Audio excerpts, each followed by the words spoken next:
Yes, now with more on the Mueller team releasing Flynn's interview document is the author of The Russia Hoax, Fox News legal analyst Gregg Jarrett, and Fox News contributor Sara Carter. All right, guys, I'm excited to be doing this. Here we've got just released the new 302. We didn't even know if there was a 302 because on Wednesday, when Judge Sullivan ordered that it be turned in on Friday, we didn't get it on Friday, but we get it today. It's heavily redacted. And a 302, for the viewers, just so you know, is basically the interview of an individual that is turned into a report, a 302. It is supposed to be done contemporaneously with the report. Now, what we have here is we now have a version of the January 24th interview of Michael Flynn, signed February, one version in May, and then we've got one version in August. Greg, which one do you believe? Well, I think you have to look at the very first one. Usually the first is the most authentic and honest. And it clearly states that these FBI agents who interviewed Michael Flynn determined that he was telling the truth, that he wasn't lying. But, you know, these prosecutors, Mueller's prosecutors, tried to pull a fast one on this federal judge, Emmett Sullivan. He was having none of it. Last Friday, they were supposed to hand over these documents. They deliberately hid the 302 from the judge. He noticed it, and he issued a minute order today saying, turn over that document.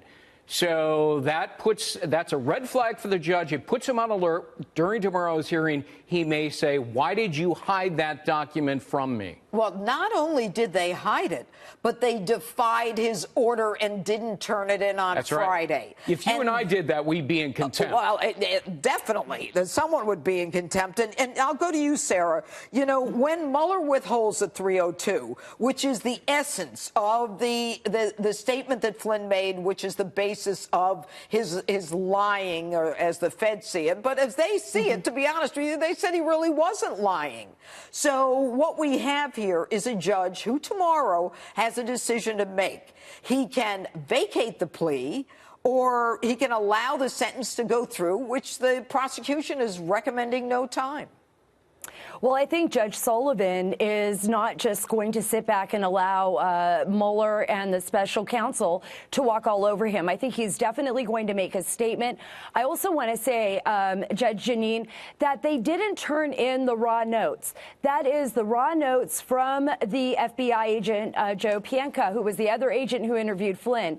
And that's extremely important because a lot of times, and I was talking to Sidney Powell about this, a lot of times the raw material, those raw notes, are drastically different from the 302s. So the judge is going to want to compare the raw notes of the FBI agents with these 302s. And remember, 302s should be done within 5 days. Why were these 302s, well, there's three of them, why were they done consecutively and so far apart? And I'll give you an example of how it's supposed to be done. Hillary Clinton was interviewed on July 2nd of 2016. Her 302 was done that day. Now we have three 302s that they tried to hide from the judge, that they redacted heavily, and we don't know which one is the accurate one. And there's something that stinks in River City. And this judge knows it, and he has deep experience with prosecutors who lie, deceive, hide exculpatory evidence, and phony up false evidence. It happened in the Ted Stevens case. Right. This judge was presiding. So, you know, look, these are prosecutors who don't care about justice and the truth. Mueller's team only cares about getting Trump and winning their cases. But this judge cares about justice. And he may turn to the prosecutors tomorrow and say, wait a minute. Look at this 302. Why did you charge a guy with lying when you don't think he was lie? lying? Not only that, the judge has the authority to vacate the plea.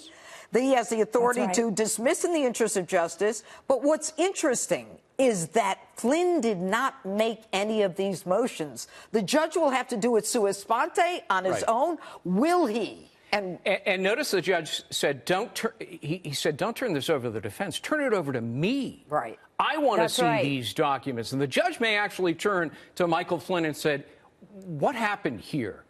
If you didn't lie, and the only two witnesses said you didn't lie, were you coerced and forced? Did Mueller and his team threaten your son?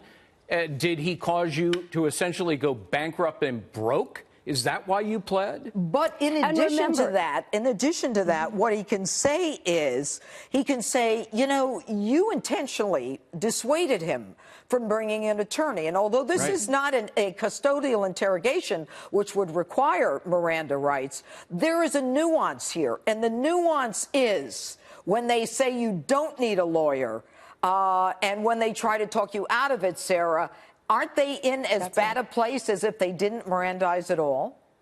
Absolutely, they are. And if you look at the 302 itself, the lie is right up at the top of this 302 because they said they notified him of the nature of this interview.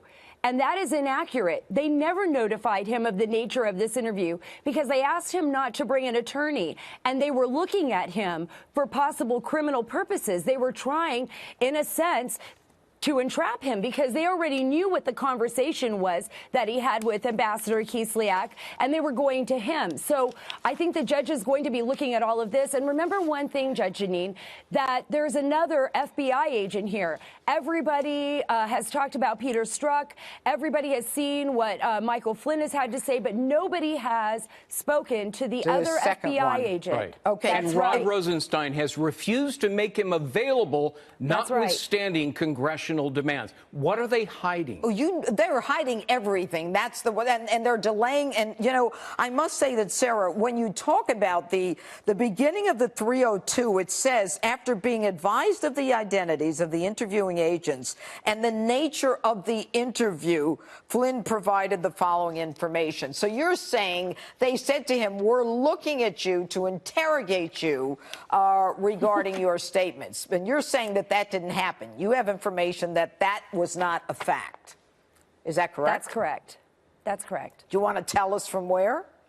Well, the sources that I have spoken to, and I've written about this even over 6 months ago, Judge Jeanine, when he met with those agents at the White House, he believed that he was having a conversation and providing information that was necessary, information that they would need, which is the reason why Andrew McCabe said, look, you don't even need to have an attorney there anyways. What would happen is I'd have to notify the DOJ. This is just a conversation.